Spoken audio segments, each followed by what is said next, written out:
Yesterday I released a video saying it was Birmingham Council that was removing the St George flag painted on a mini roundabout. Turns out I was wrong. Nick Buckley MBE wrong. Now that's a first. I don't think so. I'm wrong in many things because I'm human. So I'm always wrong in many things. It turns out it's Reform UK. It's a council run by Reform UK, according to mainstream media. Now, the little council itself doesn't have control over the roads, but that goes to the bigger council, which is a Reform UK council. Yes, Reform UK. Now, are Reform UK saying we're not going to have St George flags on mini roundabouts? No, they're not. They've got no idea what's going on. Like many councillors and many people who run councils, they don't run the council. They're people who've won elections. They haven't won power.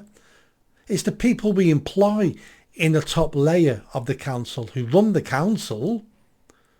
One of those people have always challenged Reform UK. Do you remember the woman, the chief exec of a council somewhere, who said, we're not taking down pride flags and there's nothing you can do about it? Reform councillors, Reform leader of the council, there's nothing you can do.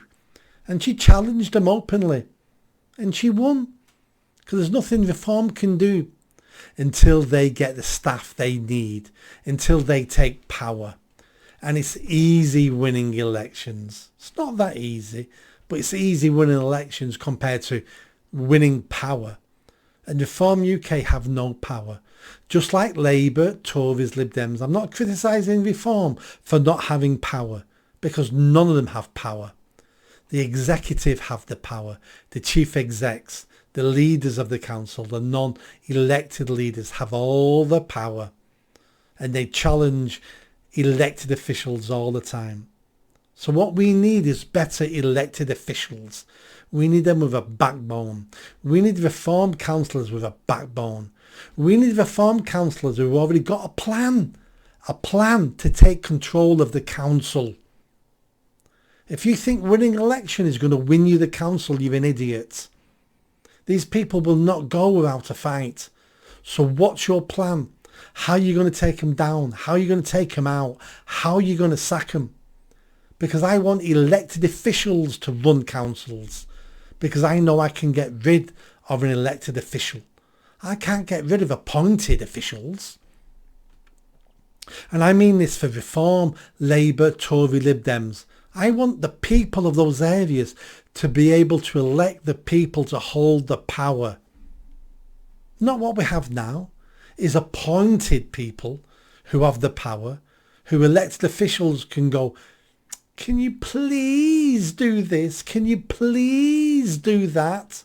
That's not how it works in a democracy. The elected officials of the council should say to the executive, this is what you're doing. And if you don't do it, we're sacking you. We're sacking all of you. That's what they need to do. But we're not seeing any of this from Reform UK. Maybe a little bit early yet, so let's give them some benefit of the doubt. But by the end of the year, I want to see some shit from them. I want to see them in courts fighting for power. Because if they think people are going to hand over power to them just because, no, it doesn't work like that. I've worked in the council. You've got to fight for it. These people are going nowhere. These people think you're racist, Nazi, fascists. They're not handing over power to you. You've got to take the power. Take it. Fight for it. Beat them down. Sack them. The people wanted you. No one elected them. So show some backbone. Get some balls. We need Reform to start fighting. Because I can't see them fighting at the moment. I may be wrong. They may have a better plan. They may prove me wrong in a year from now. I hope they do. But at the moment, they look like pussies. And I'm sick of pussies. I've had Labour pussies, Tory pussies and Lib Dem pussies all the time. Reform need to show some backbone. Get it done. Okay? Get it done. Make sure you subscribe for more rantings and I'll see you next time.